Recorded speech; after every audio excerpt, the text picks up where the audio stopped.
All right, we are back. The Dream is Free podcast. This is episode 6. I'm your host, Jake Healy,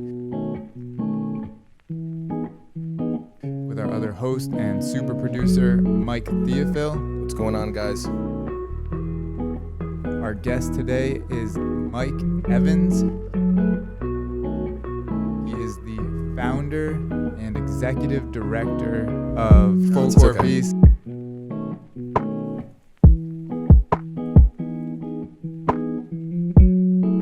Yeah, no, I mean, this was great. I love being able to tell the story. I want people to know that they hear it and they donate. 0 proceeds go outside of Connecticut. All the other programs are sustained by another company. They're not. All the charitable dollars get spent on things in Connecticut that kids need to bring communities together. And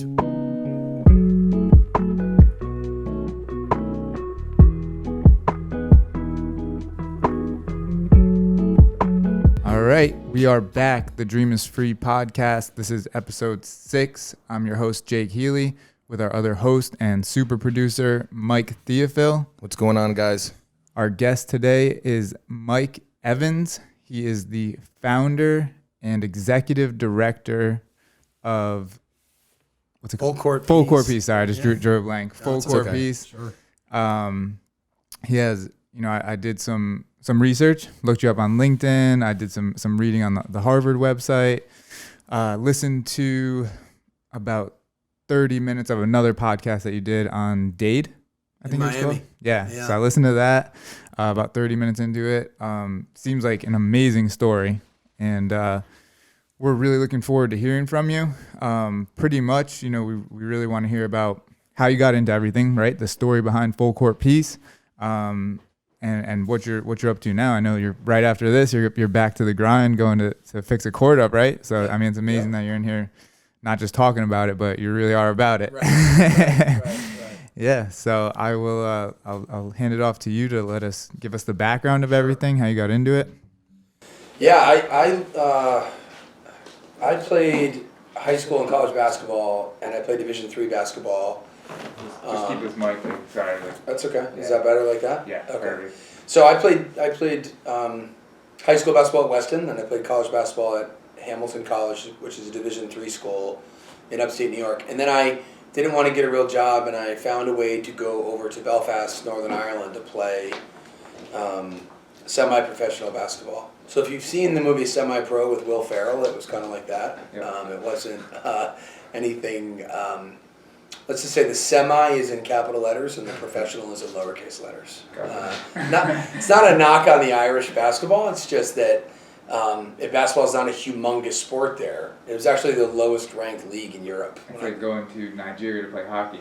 That's I'm gonna take that and use it. Actually, that's the best comparison I've ever heard. Yeah. So this sort of lost information over time, but Belfast is a city that in the 60s, 70s, and 80s was under a war.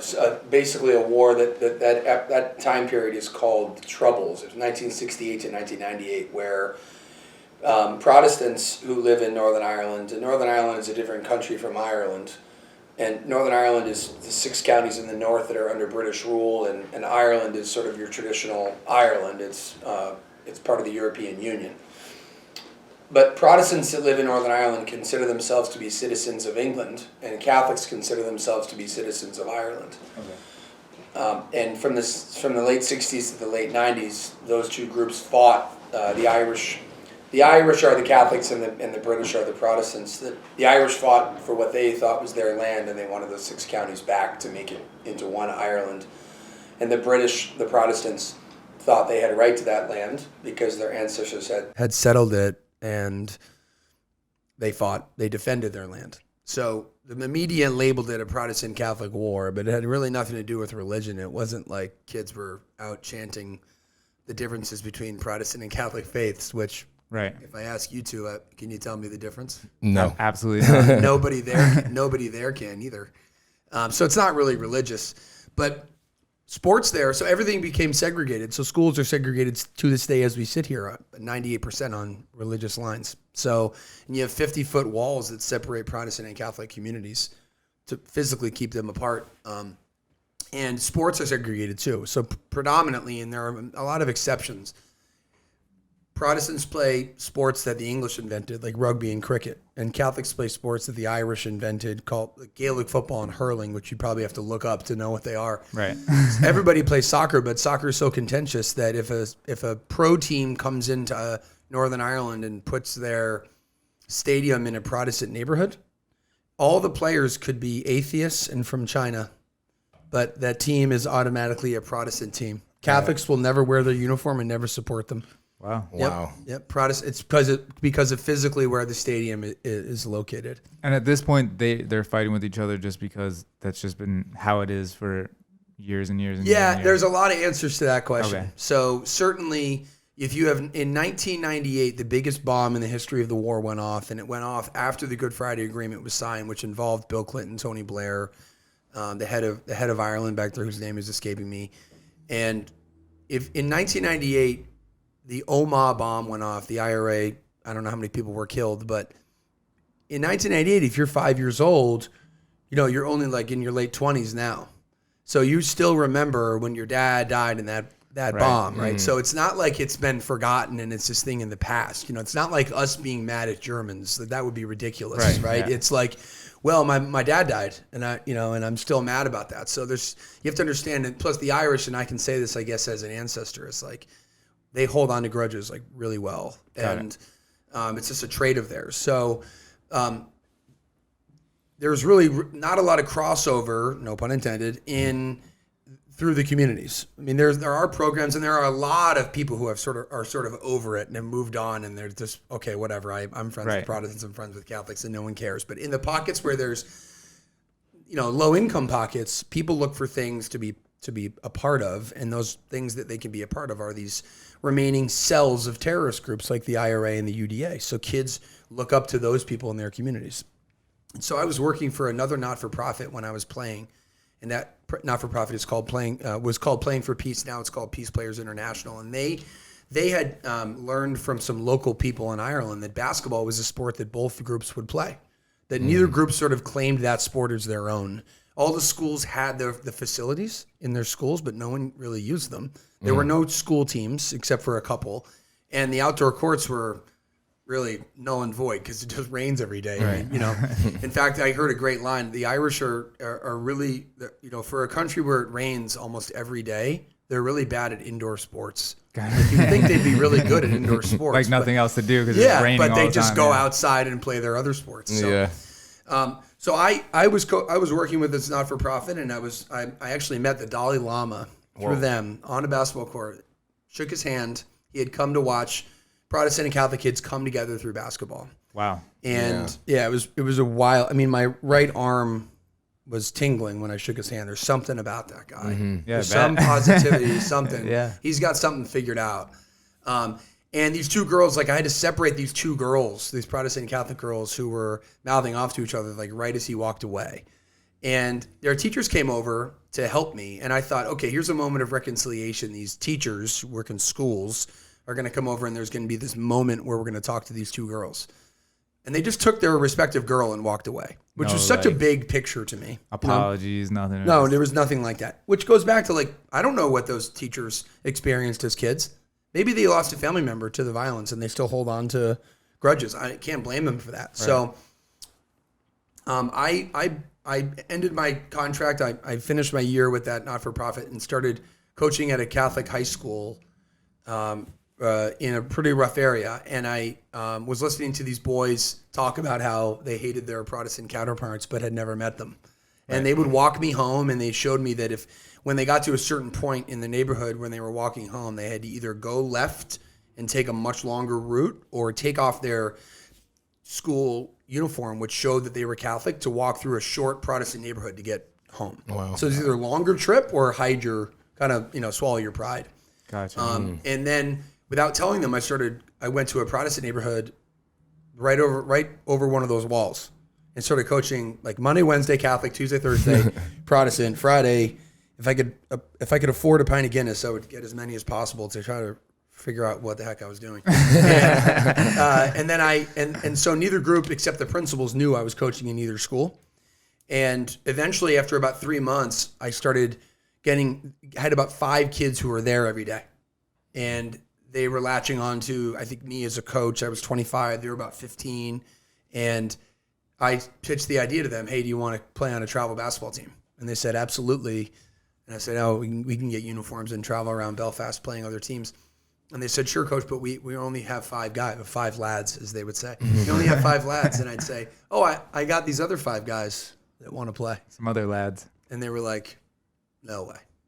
They were done with it. Not even for me. Like, sounds egotistical to say, but like I had gotten into that moment when you guys have probably experienced, right? From coaching or mentoring or whatever, where you could get a kid to do whatever. And if you're a good mentor, you use that positivity to have the kid do a great thing in his life. They wouldn't do it. It was so ingrained. So I had, at this point, started networking with members of the IRA and the UDA. So I had been in bars and other meeting places to meet with these terrorist group members. These were men who in 1998 were let out of prison as part of that Good Friday Agreement I talked about. They had, a guy could have blown up a bar and killed 10 or 12 people, and he was let out in 1998 because he was in a war, was the way they argued it. So they all got let out. Got it. So they were accessible people. And the recidivism rate of those guys is actually pretty low. Like, they got out and they did not commit other crimes and go back to jail. They were just living in Belfast. You could find them and then network. And I got to a guy that was pretty high up in the IRA named Eddie Copeland. And Eddie Copeland, his last charge was kidnapping. So when I met with him, it was a bit, I was bigger than him, but he probably had some resources that I didn't have. Right, so, yeah. But we got to talking, and he said, look, what you're doing, what you're trying to do is exactly what the city needs. But basketball is not going to be the reason they come together. You got to give them something they've never had before. So I went home to Weston and spoke at a Protestant and Catholic church. I was an altar boy at the Catholic church for a long time.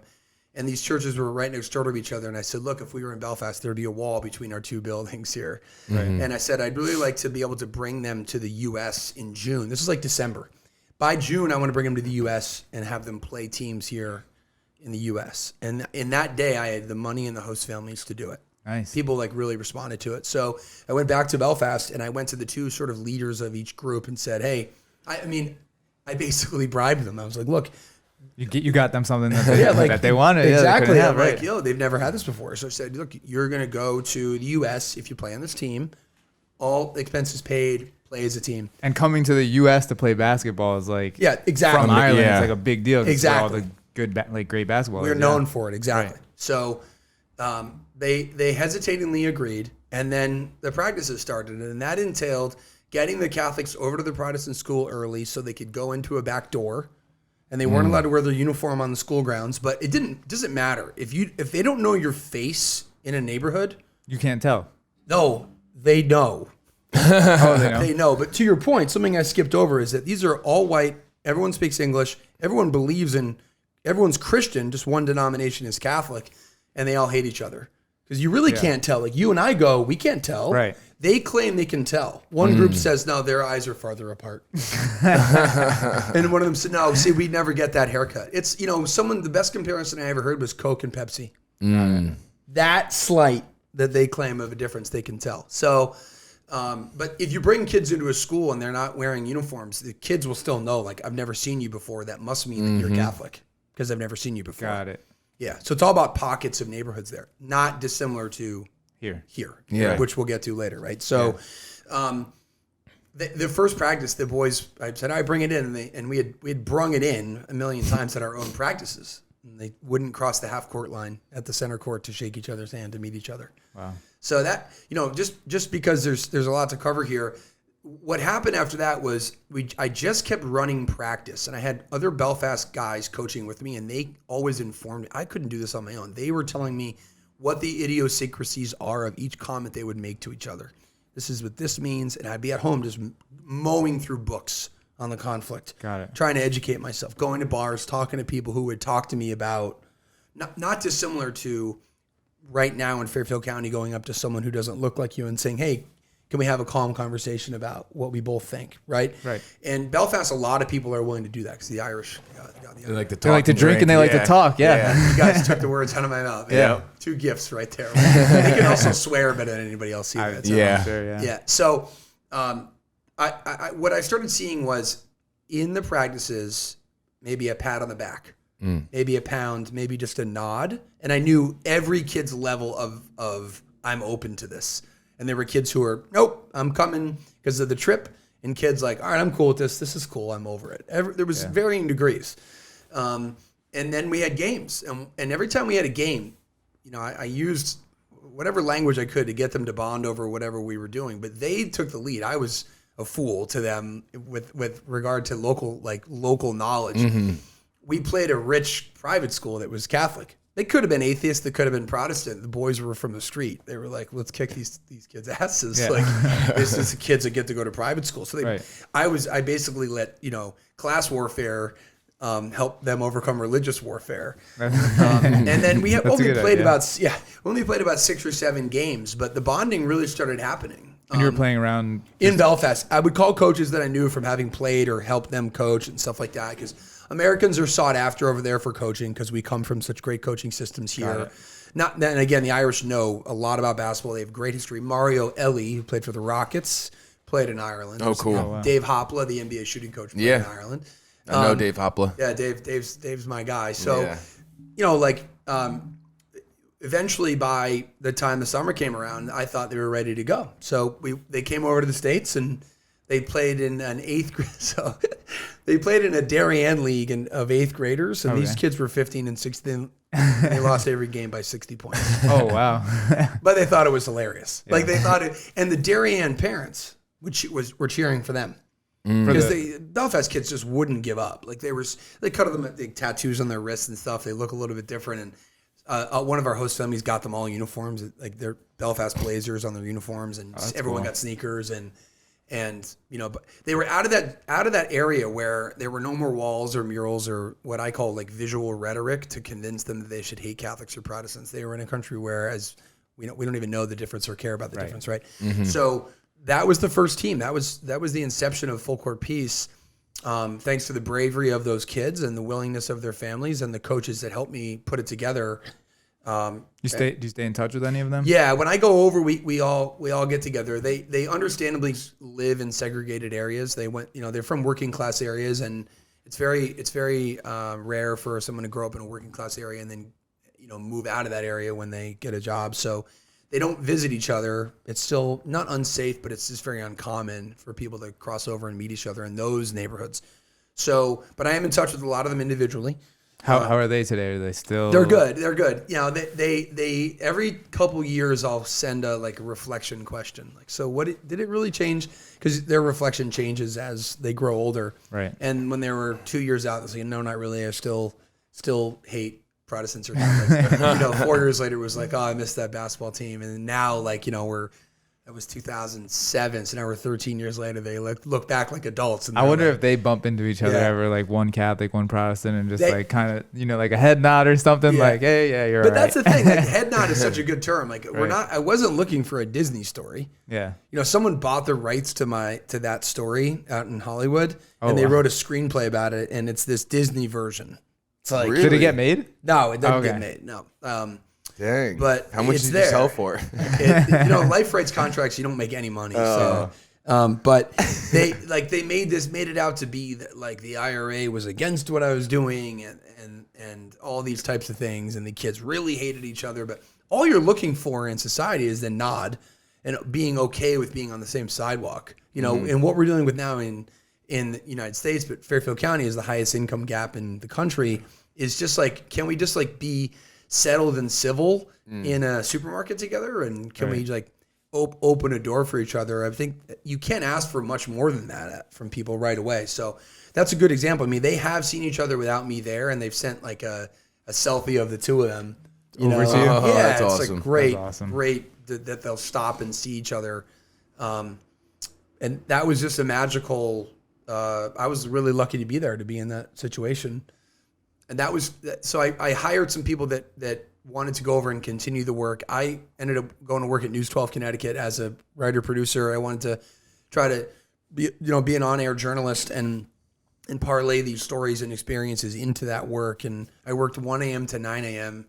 for 2 years at News 12. Wow. Which is a great way to get depressed. And Paul Pioric in there? Yeah. Oh, yeah, of course, Paul Oh Pioric. my God, that's so funny. He lives in Fairfield. Yeah. Yeah. He used to come to Donut Inn. Yeah, my mom owns Donut Inn in Fairfield. Oh, no way. And he used to come in every single day, and they always had News 12 on. Just a quick little story. Always had News 12 on. And if he was in line Yeah. and the news was on, he'd Yep. say, no matter who was next to him, hey, I know that guy. Every single day. He would say that. He would say that, yeah. He would know himself. That sounds like a Paul Pioric line. Yeah, he's a nice guy. He's He's the a great best, guy. The Yeah. best. Such a good person. That's funny. Yeah. He was a teacher. Wasn't he a teacher for a long time? I think so. Like before he started doing the weather thing. Yeah, I think so. And he seems like he would be. Yeah, he was. I think he was a classroom teacher, and that's why he always did the piece where he would go into Fairfield classroom and do the weather. That makes sense. And a okay. kid would like read out. yeah, the weather. he's come to our school when Yeah. we were young. Yeah, It's that's so cool. funny. Paul Pioric. Anyway, Paul Pioric. yeah. So- So in 2009, I was still working in news, and I had a staff over in Belfast running the similar team model and bringing teams over in the summer. A group of Miami-based Cubans approached me at a conference and said, you know, we're interested in what you might think of basketball in Cuba and its role in society there. And you know, 2009, it's not open. Right, nobody's going to Cuba. No He one's didn't even going. go to Cuba, yeah. And I obviously took their offer and went down to Cuba. Actually, this is a good timing to talk about this. Swine flu had broken out across the world in Mexico City. What was my connecting city to Havana? Mexico City, naturally. Right. So my mom is having like a conniption over me. I got the last box of Tamiflu available in Fairfield County. Wow. Through a Weston doctor that I knew. She said, you really should not be going, but I know you're going to go. So here's this box. Right. Flew to Mexico City, flew to Cuba. Wow, man. Had to, based on my handler's advice, had to have a fake email address that was untraceable. So Hushmail is a website where no one can trace your email. Got it. I could only speak in code to 5 people via email. Jeez. A code was beaches are beautiful, weather is great. Was like, we're good. Beaches are beautiful, cut my foot in the sand, but the bleeding stopped is, you know, got stopped by some Cuban Secret Service, whatever their version. I mean, I'm like going into this like, what am I doing? I don't have any idea about this place. And you look, at this point, probably look different than anybody else in Cuba, right? Yes. Now, there are Cubans who are redheaded and white Okay, I didn't know that. because of the wars. I'm Okay. sure there's like Some, stories. you know, Yeah. intermingling. Yes. For someone coming from the war would be an easy choice to make. Right? Yeah, literally. Yeah. Bunch of beautiful Cuban women. Exactly. Yeah. Exactly. So, Never seen one in his life. and then the last degree was went to the beach, cut my foot, bleeding won't stop. Was you need to contact State Department. You know, Tell them to come get me, yeah. something. Right. So that freaked me out, but it ended up being for naught. Like it didn't matter. Like. Am I followed every time I go to Cuba? 100%. Do they know exactly what I'm doing at all times? Definitely. Yeah. Definitely. You don't get to be a communist country next to the United States for 60 years unless you have the best intelligence in the world. They know everything about you, right? Yeah. So my first year there, my first time, I just played pickup basketball for 2 weeks at this really famous basketball court that was in total disrepair, and started to get to know these guys. I had brought some deflated basketballs. I had brought uniforms. Got to know some people, said, I'll be back in a year with a group. We'll fix this court. They're like, okay, sure. Right. Yeah, you Americans are going to come back and help the Cubans. Right. So I had no way to get in touch with them. Came back a year later with a group of guys who had all played at Columbia University.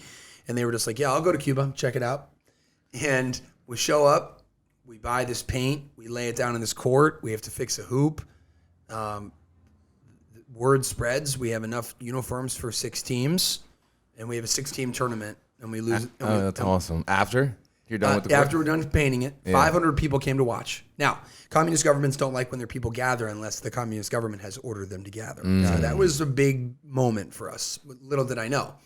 A gentleman approached me after the tournament, spoke really good English. Oh, wait, we lost in the championship game. I blame the Cuban refs. You can talk to Glenn about the reffing. Yeah. Glenn went down to Cuba. Oh, and he he did? taught reffing. Yeah. Oh, wow. He couldn't believe what they thought about certain rules. Wow. Yeah. Wow, we'll talk to him about that for Yeah, sure. coming tomorrow, we'll talk to him about and you know his disposition. He was so good at teaching the Cubans about the rules. You know? Oh yeah. It was so good. Yeah, He's such an educator. He He's is so good. So he is. He's the best. he and Josh Davis were the referees that came down. And Okay. This gentleman approaches me and he speaks perfect English and he's white but he's also Cuban, and he's like, here's my email address. Send me an email next time you're coming. I'd love to help you out. I'm naive at this point. I'm like Belfast first day. Like I have no idea really what to believe. Another guy, a friend of mine, comes up to me and says, do not email him. That's Cuban government right there, and they want to know why you're here and stuff like that. Turns out like they're going to look into you no matter what. Yeah. So I did not email him, but I came back for my third year with a group. Now I'm expanding. I had a couple of the Columbia guys wanting to come back. We had some other people come, and a guy approaches me in a hotel and he says, he's wearing a bus driver outfit, and he says, I see you have this really tall group. We had a 7-footer. We had a 6'9" son. Oh, wow. I was the shortest guy in the group, and I'm like 6'1", 6'2", right? So he says, how are you getting around? I said, oh, we're taking all the old cars. He said, well, I have a coach bus. This is all in Spanish. He's, I have a coach bus. Why don't you come outside and see my bus? So I'm go with him. I'm like, I'll be right back, guys. This guy says he has a coach bus. So he says Mike doesn't come make it back. Yeah, exactly. That's what they're Mike cut his foot on the beach. That's the story. And the bleeding is not stopping. Yeah. So I go out with this guy outside the hotel, and he's like, says his name's Lazaro, and sure enough, he's got this 1970s coach bus with like white curtains. Okay. Sick. And he's like, I said, look, I can't. I have a certain budget. You can't get cash out in Cuba because the banks don't recognize Cuba. So whatever you brought is what you have. Western Union, you can send it, but you got to send it to a Cuban. It's a mess. It's crazy. So I said, look, I can't afford to pay you to even put the gas in this thing. He said, oh, just pay me whatever you were paying the taxis. And 26, 27-year-old Mike didn't think twice about that. So for 3 years, this guy was our driver. He picked every time I brought a group. I would only go once a year. He would pick us up on time, and on time in Cuba, something's wrong with you or you're doing something.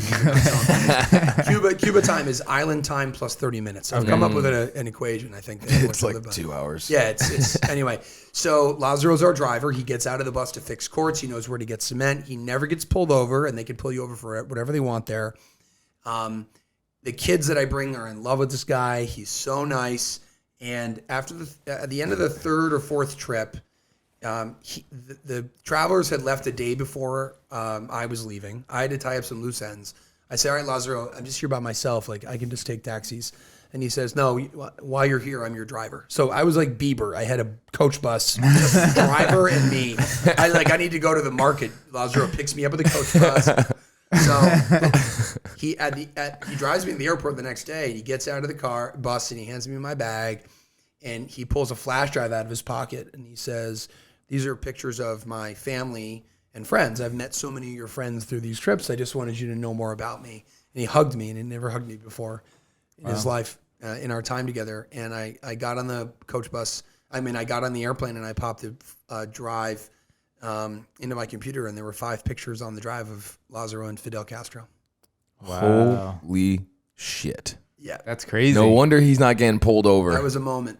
And I looked around on the plane, and I shut the screen. Yeah. And I thought, I have no idea what this means. I have no clue what this Right, means. like what's like the message behind that? What are you trying to tell me? Yeah. Right? So, you're mine forever. Like, does he work for the Cuban government, or was he trying to warn you? Like, barely a way to get in touch with him when I'm not there. There's barely a way to get a solid line where I can say, what's the deal? Whatever you want. What's the deal with these pictures, man? I don't really get over it, but I organize my next group for the next year, and I go down, and I'm expecting his services, and he doesn't pick up his phone. Really? And I had to scramble. Scrambling there to get transportation figured out is probably, it's a total nightmare. Yeah. So got it figured out with the help of some Cubans, who are the most resourceful people on this planet. Okay. They are the most resourceful people on this planet. They have nothing and have made things work with nothing. The conclusion was, with the help of local people, was, what'd you expect? Like, you're a white dude coming down here and you speak Cuban Spanish, but you have no Cuban blood, which they can figure out right away. You have people gathering, and you're just doing good deeds and fixing their courts. Yeah, like, what's your ulterior motive? What's the deal? Right? Yeah. Obviously, they're going to give you a driver. Like Lazaro's probably not a bus driver. Like he was probably somebody who worked for the government. 100%. And they just wanted him to be around you. Right. But get to know you. But back to your question, like why did he give me the pictures? Right. And I think because when I went through customs with the group, my heart rate was astronomical. I've got a group of people. I've got Cuban customs. And as soon as I want my passport, if Lazaro had said something like this dude's out to like disrupt the state, then I'm going to be here for a long time. Yeah. Because there was a prisoner. We had a prisoner there. Ellen Gross was there 09 to 14. And he was still in prison. And 3 people asked to see him just for human rights reasons and to negotiate his release. 3 people, and I'll put him in order of importance. Bill Richardson was denied the ability to see him. Bill Richardson's the former governor of New Mexico who got contractors out of Afghanistan and 2 women out of North Korea. This dude knew how to do that. Can't even see him, they said. Jimmy Carter had a great relationship with Castro when he was president. Castro said, no, you can't even see him. Damn. The Pope. Damn. Pope visited Cuba. Can't see him. Really? That's So pretty there's precedent for me for if they think that I'm disrupting the state. If that guy's not getting out, you're not getting out. So that guy was setting up internet connectivity devices at people's homes who were blogging against the government. That's just a stupid move. Yeah. Him, that dude that was in jail? Oh Yeah. my God. Now I have no ulterior motive. You're just basketball courts. Basketball. I would just like Cubans and Americans every day to just hang out and paint courts together and do good by each other. Yeah. Play some hoops, dude, at the end of it. Yeah. So I think when I went through customs and had no problems, I think I really concluded that Lazaro was doing his job and reported this guy is going to come fix our courts. He's not, because I never spoke out against the government when I was there. And I have no interest in doing that. And I think Lazaro just gave a good report. Yeah. And I was good to go. Yeah, now you're good. Yeah. Right. So I've been 43 times and I brought over 700 people and we're humongous there. We're a 250 player league in the street for young men who otherwise would just sort of have a regular everyday life, which is a tough life down there. How were the changes from like when like you weren't allowed in Cuba, like when Americans in general weren't allowed in Cuba to now like where you are? I don't have much to report on that, unfortunately. A lot of people look for that. You know, what did the opening do? And I don't really know. I don't see it. Doesn't see it. No, I mean where we work, it's never going to be different. It's communist Soviet housing blocks, like big brick buildings that the Soviets taught the Cubans to make to A, to know where everyone lives, and B, to get as many people into one building as possible. So it's like projects basically. Exactly. Yeah. And there's courts at every one. And so we fix those and we put lights up and we put tournaments up and we always approach the police and say, here's what we're doing. Got nothing to hide. If I'm ever stopped at the airport, I just say, here's what I do. Here are pictures. Here's where I'm staying. I do not lie to the Cuban government or the U.S. government about what I do. I don't have anything to hide. No reason to, yeah. No, yeah. It only gets you down into serious trouble. So, but to answer your question, like, are the tourist areas a little bit like better painted? Yeah, there's some new coats of paint. Is there noticeable mobility within classes to rise up because of the trickling in of capitalism? No. I mean, the allegation, and these are not my accusations, is that the tourist money went to the government and that's it. It did not trickle down. Doesn't help anybody else. Right. But look, if you're an entrepreneur in Cuba and you're an artist or you have a restaurant at your house, you got more business. There was more foot traffic. But when the embassy down there had that sonic attack, are you familiar with that? Like there was this unknown sonic attack on the embassy that no one, including the FBI, they were let in to investigate it, could figure out. Everyone who worked at the embassy had like memory loss, headaches, and vertigo, and they couldn't trace it. When that happened, I think understandably, this was during when President Trump took over. He said, this is a dangerous place for Americans to work, and he shrunk the size of the embassy. He said, look, you got to come home. If we don't know what's hurting you, you got to come home. Came home. And they shrunk the size of it, and that news destroyed tourism. And it was so unfortunate because no one had gotten hurt outside of the embassy. It's like I was still bringing groups, and nobody was getting sonic. No headaches. I brought some teenagers that made me want to get sonic. But anyway, so 2012, 13. tourism starts to plummet. So, but we kept going, and I think that built us a lot of credibility, that they were seeing fewer and fewer Americans, but we started going 4, 6, 8 times a year, 20, 25 kids a pop, doing 3 courts in a trip, Wow. 500 pairs of sneakers, 600 basketballs. You know, we're paying people to do work with us. We're creating employment. Nice. Not asking for anything in return. And we got serious. I learned a lot about how to do what we do now in Connecticut through what I was doing in Cuba. I mean, the Cubans have educated me like the kids in Belfast did. Got it. So I had a stint where I worked in Juarez, Mexico for a while. I was reading about that. Yeah, that was, Yeah. and I don't really talk about that often, not for any reason other than that it never materialized anything, because like the financial model is pretty simple. Like we have a big program in the Dominican Republic, we have a big program in Cuba, we have a new program on an Indian reservation in Wyoming, and the finances are simple. You get a group of kids who are good, high character kids who are from means, and we mix in kids who can't afford it. And we all go, and we are the understanding that we are going to give and not ask for anything in return. And the money from there paying for the trip helps pay for the league, the tournament, the uniforms, the court, whatever, right? So you don't fundraise at all, right? You don't have to fundraise for the trip portion. The trip model is pay for itself. It's very simple. It's a competitive price. It's like $1,900 for a 5-day trip to Cuba, including your flight. I mean, you're not paying for anything else. Sign me up for the next one. Yeah. Seriously. Seriously. We'll give you guys actually December 5 to 7 I'm going. So if you want to go, by all means, you should definitely come. I think We might take you up on that. Sure. It's an adult trip. It's no kids. It's all adults. Okay. Okay, Yeah. cool. So maybe do some video work. Yeah. yeah, you can bring all the equipment you want. You'll be fine. Yeah. Word. I think we'd be in for that. Yeah. Yeah. We'll bring that drone to your right, too. Yeah, I wouldn't bring a drone. Oh, I really? definitely They'll shoot it wouldn't bring- down? The Cuban government might not like that yet. It will never take off. You know, they won't shoot it down. We're not getting through the airport with that No thing. way. Yeah. Yeah. Oh, Okay. true that. Yeah, they're not. They don't mess around. Yeah. So, but Bloomberg News came once, and they brought a studio camera. Okay, cool. No problems. Okay, They'll cool. take it apart. They'll look at it. They'll ask you questions. But they're not going to mess with you. Yeah. You know, that model really worked out really well. But now that there are no trips because of COVID, all of our partners in these places are really suffering. So we're trying by any means possible. You can't really send money to Cuba because then I'm already on a bunch of lists, I'm sure, right? But Right. I don't need to be on another one. So, but Juarez didn't work because parents wouldn't send their kids to Juarez. You know, you couldn't be like, Yeah, hey, let's that's go like- to Juarez. You know, 15 murders a day. Your kids will be fine. So I would go to El Paso and stay. The State Department helped me get started, and I get picked up in a bulletproof Suburban. Wow. And driven into Juarez. And bulletproof Suburban is like, I'm like 6'1", 6'2", 210 pounds. Like I would have to walk the door closed from the outside. That's what those doors are like. Wow. You can't just shut it. You have to walk it closed. So heavy. Yeah.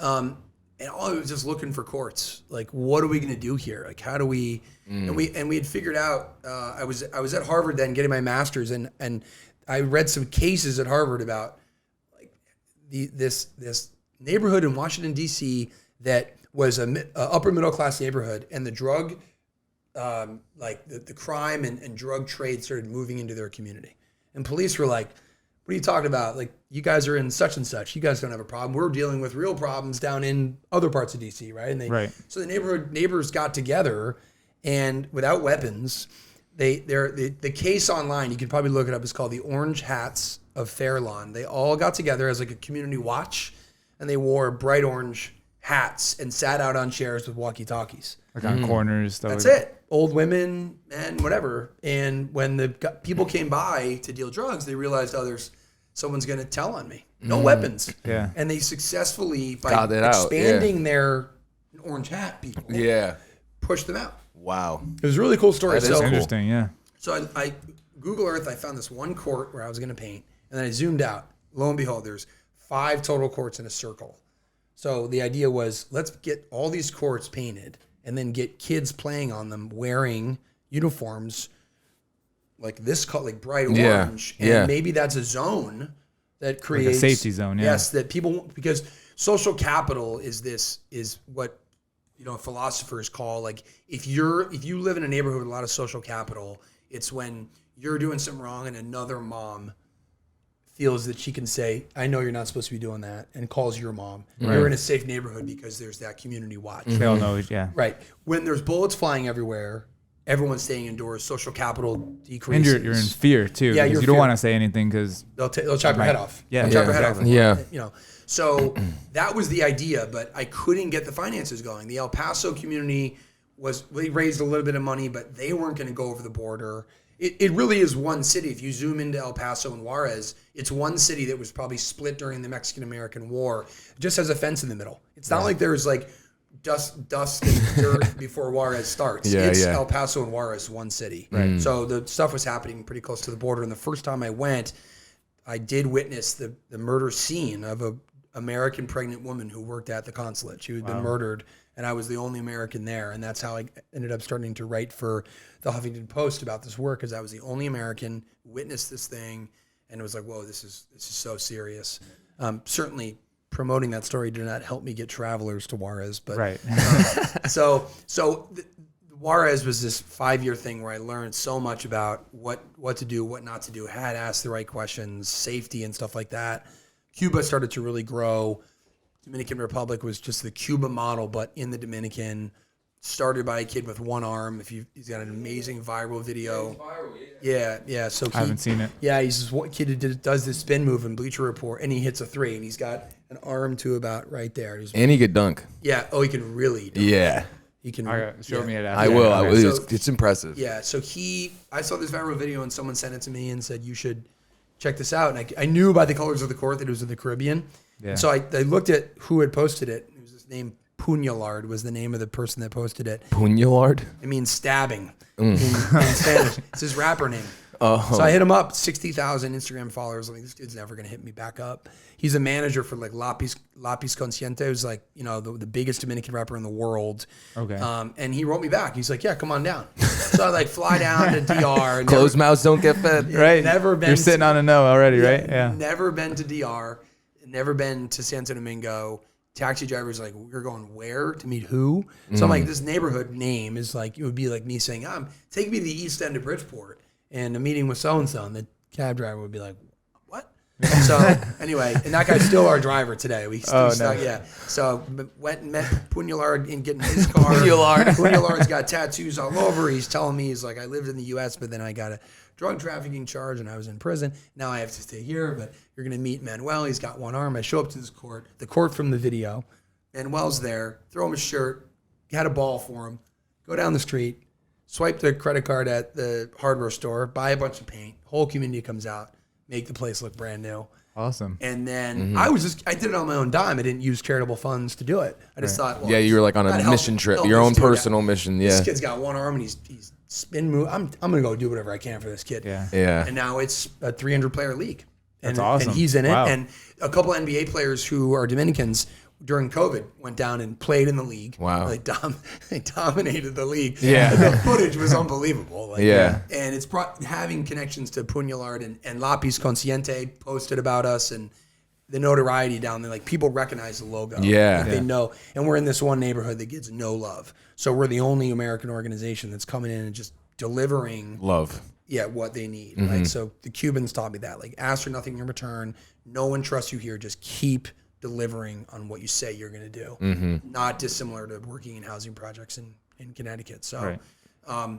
And then, the Indian reservation program just started, but that's a group of people actually nationally who love basketball.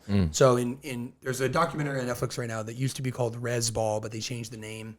I don't know, it offended somebody. What doesn't offend anybody. Right.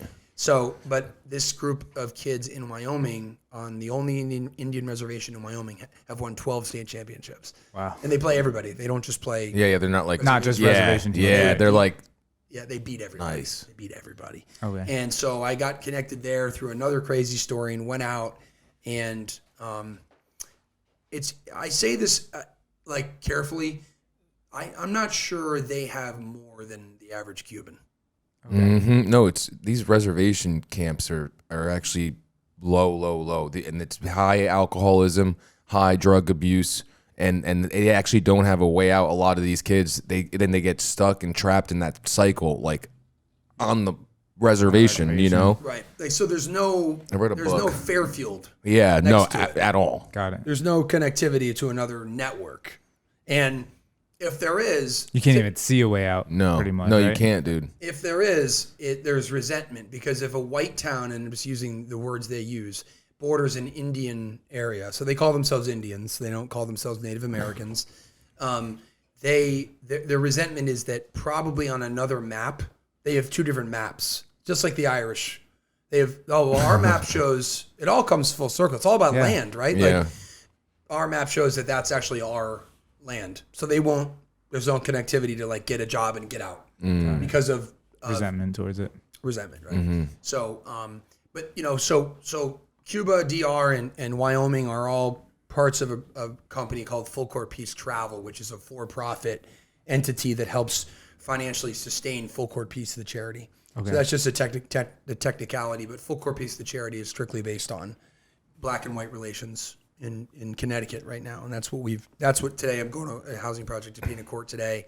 That's what we're doing now. I mean, we're doing a lot of work here in Connecticut. I know, I've seen it on Facebook too. Like all these young kids that you're getting, these like high school kids, it seems like, to be donating. Dude, like this one girl gave like 500 basketballs, bro. That's awesome. I gave her an assignment. Yeah. She tripled it. Dude, literally, like the shoes, she had like a full car of shoes, full car of basketballs. It was like, that's a dope one. Awesome. And the premise behind this is to get, obviously, so Fairfield County, just for instance, like the gap between, like the inequality of wages, of quality of life and everything is, I mean, I don't know anywhere else that you could see the difference. I mean, from Fairfield to Bridgeport, even from, I live in Black Rock in Bridgeport by St. Mary's, right? Even from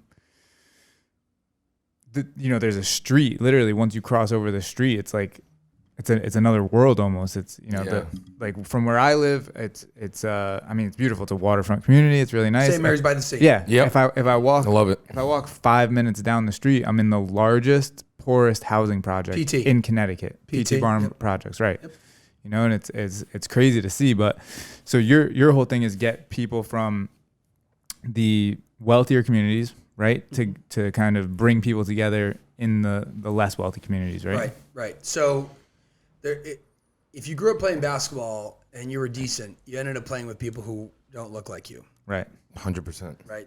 And no other sport has a pickup culture in our country besides basketball. So everyone, and one of the hardest things to do is if you were a good basketball player is listen to someone who's bad at basketball tell you how good they are at basketball. Oh, dude, it's really difficult. But there is a culture of everyone wants to play like that. Everyone wants to be a hooper. Yeah. Not everybody wants to be a golfer, and everybody wants to go out and hit a baseball with their buddies. They want to go to the court and play pickup, right? Yeah. So there's that umbrella of common interest in the sport in our country. And to your point, and you don't need money for it either. don't need money. You need a basketball and two shoes. well, look at how creative people have been around the world to make basketball hoops. I know, with the milk crates exactly, milk crates and stuff. And you got a game, right? Yeah. So it's not expensive. It doesn't prohibit one group from participating.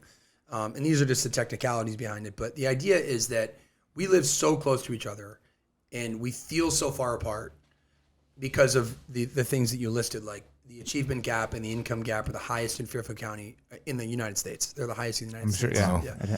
Now, every other city has a Fairfield County. Right. Like Chicago has a county where the money is like it is here, but the neighbors have nothing, right? And so we're seeing expansion happen out of our control. Like Denver is, I have to go out to Denver again to meet with funders because the people there, black coaches and white coaches, have gotten together and said, hey, can we do this too? And I'm like, whoa, yeah, absolutely. Let's go. Charleston, West Virginia, they have a line, tourist area to the residents, right? Yep. Miami, Florida. They reached out, said, can we get a chapter started here? So it's pretty wild. I mean, the premise to answer your question is we can share resources without really offending anybody. Like you have to be, I think people are really sensitive in the political world with like, well, we need to share resources. That socialism word picks up. And believe me, I've been to Cuba enough times to know that probably doesn't really work out that well. Yeah. But a used basketball, if you can inflate it and it bounces, you can really impact a kid's life by giving him a used ball. Like, it's over. if you fix the court in his neighborhood, he's probably going to be incentivized, at least for a little bit, to go and play some basketball instead of doing X, Y, or Z. Right. So that's the minimal impact we can have just by having kids collect used basketballs. But then we do, a lot of fundraising too. And that girl from that picture who collected all those basketballs, the untold story there is that she also spearheads a $6,000 to $8,000 fundraiser every year to give 8th grade girls from PT a travel team at Wakeman. So they can't have refs, uniforms, coaches, and gym time. So this girl, through Full Court Peace, raises the money so that they can have a travel team. That's amazing. With membership to team is like, that's another life changer. You're not just giving them you're giving them a membership, a role, a responsibility. Yes. They have perspective on who they are within a group of people. They're learning these life skills. Just because a girl down the street said, I'm going to raise $6,000. She usually does it in a day. Yes. And kids have a 3-month season. I mean, it's awesome. And you could do it everywhere. Every town around here, like New Canaan has Norwalk, they could help, right? Westport has we typically have Westport and New Canaan teaming up to help entities in Norwalk. Mm-hmm. And it's not a lot of money. It's not difficult. We're not reinventing anything. These coaches who know what they're doing, they just need, hey coach, I don't have a coaching board. You don't have a coaching board. Yeah. Go to Dick's, here's a coaching board. Yeah. Now he feels like he's got more to coach with. I mean, it's really simple. It's things that like we take for granted for sure. It's like totally. Yeah. I think we were lucky enough to kind of go to school in Fairfield. We kind of lived in Bridgeport throughout our lives and like have seen, both sides of it. You know what I mean? So we have 100%. Like the perspective. We were definitely blessed to be in Fairfield schools and all of that stuff. 100%. But no, I think it's a great time to be doing this with everything that's going on. Yeah. It's like, you just have to go out and talk to people in your community, go out and see, the media makes things seem way worse than they actually are. But like when you go outside, talk to your neighbors, go to the community next to the community that you live in and talk to those people, it's not that bad. And there's a lot that you can do to bridge the gap and bring people together. And you do that. Yeah. It's really simple. Like if you're down 30 at half, a good coach says there's no 30-point shot. Right. We have to chip away at Take this. The steps, yeah. By the middle of the second half or whatever level you're at, by the end of the third quarter. End of the third, be down 10. Got to be down 10. And so for me, that if you get it to 10, you're good. That chipping away is a basketball to a kid. It's holding a door for someone who doesn't look like you and saying good morning to them. Mm-hmm. Yeah. So they leave that experience thinking that not all people that look like that are trash. Treat me like X. Yeah. Right? I'm outside waiting for you guys to come to the front door. A black woman gets out of her car and says, I say good morning. She says, good morning, how are you? And she says, are you waiting for somebody? She wants to make sure I'm taken care of. Mm-hmm. Right. Like that to me is like a humongous moment. Mm-hmm. You can't let those moments go by. Mm-hmm. The media is interested in, it's easier to control so if we're divided, right? So the media knows who to talk to. Right. They know where the what group buttons to push. Right. Yeah, clickbait. Like they're trying to get clicks on stuff, it's advertising. Yeah. It's a humongous business that we're all up against, frankly. Yeah. We're not on their team. We're on the team together. So Full Court Peace is just trying to make kids aware of that early so they don't fall into the trap of being a divided society later. And on another interview, I talked about it being preventative care for society. It's like, let's have kids get along now so that later they're like, obviously we get along. Yeah. Don't even question it. Yeah. It's funny. A year ago, if I pitched this idea to you about coming together as communities, not you guys, but to a donor, there's sort of this, I don't see anyone not getting along. Oh, and I'd be saying, bro. Okay. But but now it's a tragedy has led to a tailwind for us. People are saying, okay, now I get now it makes sense what Mike was doing. Yeah, better pump some money in there. Better come out and paint courts. Like 13 kids are showing up to a housing project today on a Saturday. It's their third or fourth time going, so they know the neighbors by name, which is a humongous. It's just like Belfast. Right. When one kid knew another kid's name, I would go. I could care less if you missed 25 righty layups in a row. No, I couldn't care less. I did lose sleep over that. That's why I drank the Guinness on Friday. But if he knew his name was Mickey and his name was William, I was like, all right, we're good. We made some progress. Yeah. If we walk into a housing project today and Jason says, hey, what's up, Jamal? And they pound because they met last time they painted the court. I think we're getting somewhere. It's not a humongous measurement, but I think it could be a big deal down the line. So, and all these other contexts, we all have these Fairfield counties. And so this isn't public information yet. It's not confirmed. But if you know where the Black Rock School is. Yeah. Okay. across the street from the Blackrock School on School Street, there's an empty lot. Okay. So about 4 months ago, There was a house there that got.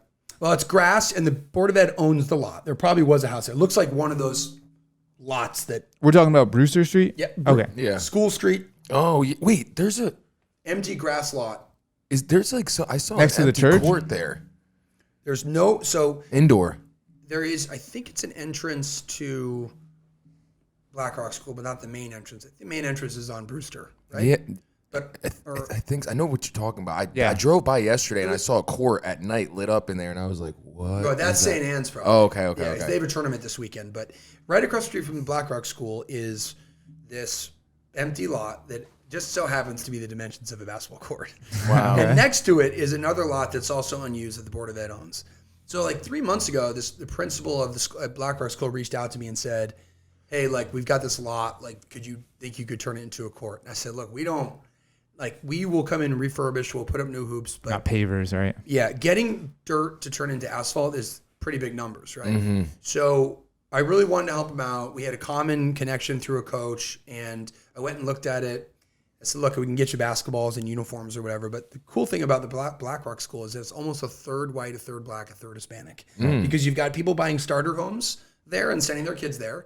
You've got people who live there permanently. You've got this mix of people, and it's such a beautiful thing. At that school, it's a public school, and you got so. Lo and behold, my very very best friend in the world, Sean Mccurdy. Sean was the number one high school point guard in the country. He's from Westport.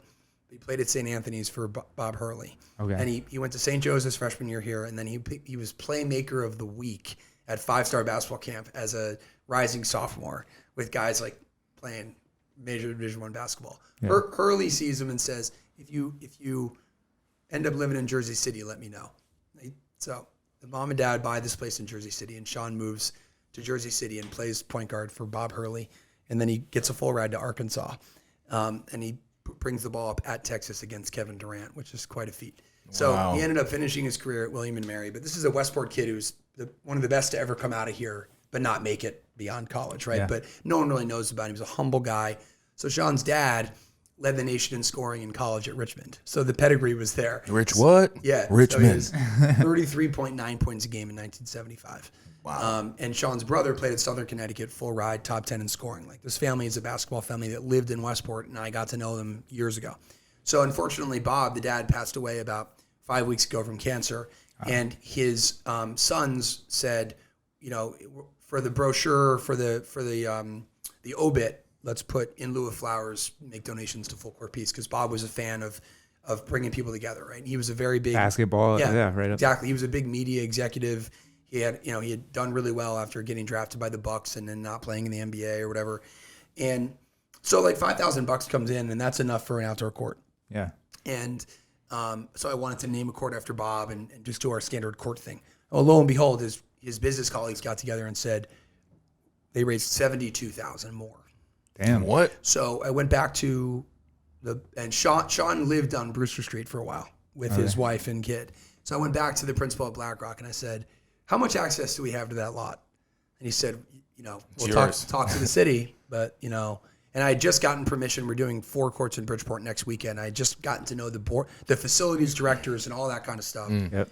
And I said, well, to the principal, I think we can turn that dirt into pavement now. Because it's earmarked. It can only be used to fix a court. It can't be used for our general programming. Like, we run camps where kids are on the same team together. This money is for naming a court after this guy, Bob.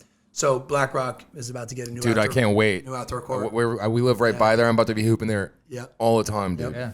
So how do we, us and other people, like if we want to get involved, if we want to come out and help fix a court, how do we get involved? Where do we contact you? Where do we go? Yeah, go to fullcourtpeace.org for general information. Okay. But the best thing for updates is Full Court Peace, one word, on Instagram and on Facebook. Okay. I'm Mike at fullcourtpeace.org for more serious inquiries about sponsorships and corporate sponsorships and stuff like that. But I typically like we don't do this thing where there's a court being repaired, anyone show up, because there's risk in that, right? You don't know who's coming. Got it. You got to protect children if they're there, and right.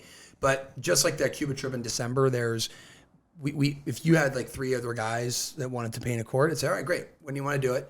and we can give you a customized experience to come paint a court and meet people in the neighborhood. We find guys your age in a housing project and just all get together. We don't really have age. Cool. We don't have an age for full court piece because I think there's value in guys that are like between our ages that don't look like each other are like chomping at the bit to get along with someone and show. There's a lot more people out there that want to get along that don't. So if you guys want to do a court, just tell me and we'll find you a court. Yeah. We have a good crew that we can get together. Our downtime crew, like that would be a cool would be little great. fun trip for the boys and help. And We could do definitely in Bridgeport. I mean, this is where we are. Yeah, We're on the obviously, east side yeah. of Bridgeport right here. Yep. So yeah, we'd love to do a court in Bridgeport, and then I think we're gonna seriously look know. into the Cuba trip. I Cuba think trip, that would be December. really cool. 5 to 7. Yeah. Saturday to Monday, and that's enough time. Awesome. We'll squeeze everything in for you, but it'll be an unforgettable experience. Cool. Yeah. Sounds good. Anything else you want to add in? I know you have a hard stop. Yeah, no, Yeah. I mean this was great. I love being able to tell the story. I want people to know that they hear it and they donate. That zero proceeds go outside of Connecticut. All the other programs are sustained by another company. They're not. All the charitable dollars get spent on things in Connecticut that kids need to bring communities together. And I earn a very small stipend. We're a public organization, so being honest about finances. Yeah, transparency is is great. great. You have to be, right? yeah. So I earn a very small stipend that allows me to do this work, but certainly not enough to live in Connecticut. So I have a private basketball training business that helps me make ends meet. But people should know that like 10 cents of your dollar go to our overhead and 90 cents go to what really matters. So, Awesome. Good to hear. That's awesome, bro. Thanks for coming. Like we're definitely gonna want you on again at some point. Updates along the way. Totally. That'd be And really we're cool. definitely gonna come make a court for sure. Sounds good. Thank you. Great. Thank you guys. Mike Evans, Full Court Peace.